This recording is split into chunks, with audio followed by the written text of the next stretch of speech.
What's up guys, Aroneous here with another Raid Shadow Legends video. In today's video, I want to go over the Hoskarul fusion, kind of show you where I'm at, and kind of go from there. So let's get it.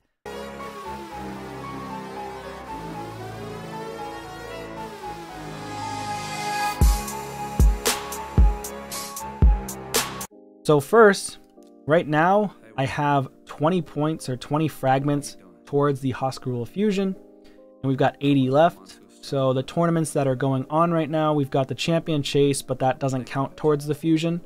We've got the spider tournament, and currently I'm very close. We do have a day and 9 hours left on the spider tournament, and I do highly suggest going for at least the ancient. And if you have enough resources, you could go for the chicken as well. But I always suggest and recommend going for that ancient at least. So there's a spider tournament.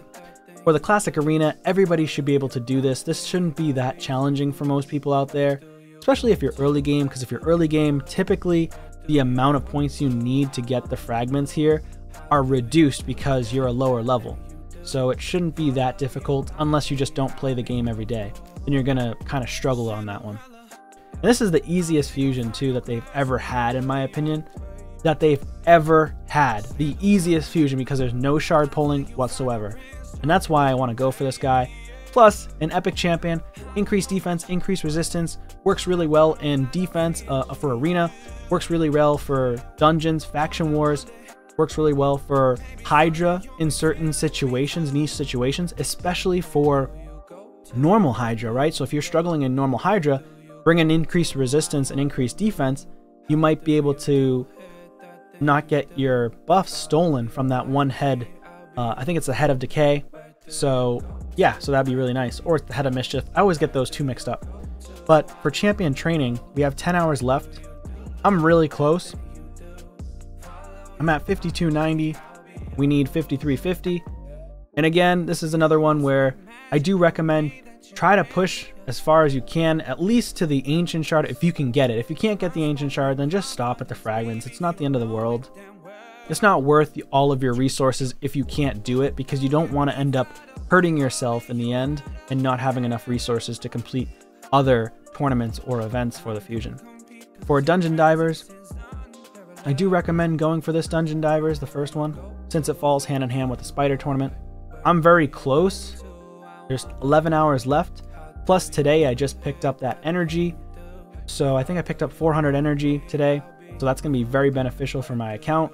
So I'm going to go for this, and then hopefully I can push a little further, get the gems at least if I can't get this stuff over here. But again, I do recommend people pushing for that ancient. If you have enough resources, push for the epic tome as well. But if you don't have the resources, just stop at the champion fragments or the gems or the ancient shard, whichever is easiest for you. And for the artifact enhancement event, this one has a lot more days. I think this one was like 4 days or 5 days. So 11/26 to the 30th, so 26, 27, 28, 29, 30. So it looks like it was 5 days in total, which is a long time for artifact enhancement event, considering. So they're giving you a good amount of time to go through and complete the artifact enhancement. You should have enough time to do this. I don't see it being a big issue for most people out there. You just want to make sure you're farming a lot of spider, so that way you can sell all the gear and then get enough resources, get enough silver, upgrade your gear, and get these 15 fragments down here, and these 5 fragments as well. So there's that. And then, so the events, that's kind of where I'm at there. I did just end up pulling the Harvest Jack, which is pretty sick. So that's going to be nice, upgrading him. And I'm going to spend some resources, but I don't have much resources right now other than energy, so I've got to focus on that. But yeah, getting this champion, I think he's going to be a little bit beneficial for my account. Not so much. I don't think he's going to be a massive increase on my account. I don't think he's going to be like, you know, 0 to 100. Oh my god, now my account's great. He's okay. He's not that great. He's not going to make a big difference. I think he's going to be halfway decent on defense, but other than that, I just don't think he's that excellent. He does have the stuns, which is going to be helpful for normal Doom Tower. For most of you out there that are lower mid game, he's going to be helpful in hard Doom Tower as well with the stuns, especially against certain stages, like those more too macabre stages, for example, where if you don't stun them or you don't CC them with provoke, then they're going to use the peril ability and they're going to kill you. So you got to be really careful. So yeah, so utilizing him in faction wars as well would be very beneficial, especially when you're going up against the Valkyrie waves or any of the waves that give you a big problem. So I forget which stage it is because I do farm a certain stage in faction wars, and lo and behold, we've got the Barbarians open right now. I actually don't farm stage 20 and 19 because I haven't really upgraded my Barbarians in a while. I need to start focusing. So right now I'm farming stage 18, and here's the champions I've been utilizing for a very long time, and I haven't really been upgrading them very much. I just have these two champions rank 6 level 60. And then I have these old, very old champions. Kalia, I forget this girl's name. Vala, she's actually halfway decent. She's a good champion. And of course, Soulbond Bower. But she's very, very good because I put her in a stun set and she just keeps on attacking all enemies.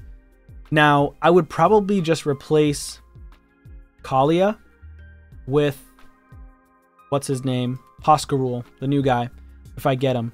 Because I feel like Hoskarul is actually going to do more than her. And I think Hoskarul hits harder than her as well, which is kind of sad. She does have the HP burn, which is nice. But again, Hoskarul brings the increased defense, the increased resistance. He brings survivability to the table, and he brings a lot more CC. And she doesn't have any CC whatsoever. She just has HP burn, and then attacks all enemies with a heal reduction.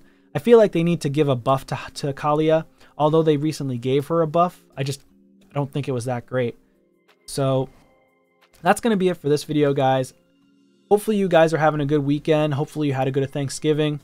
Definitely subscribe to the channel if you haven't already, and I'll see you on the next one. Peace.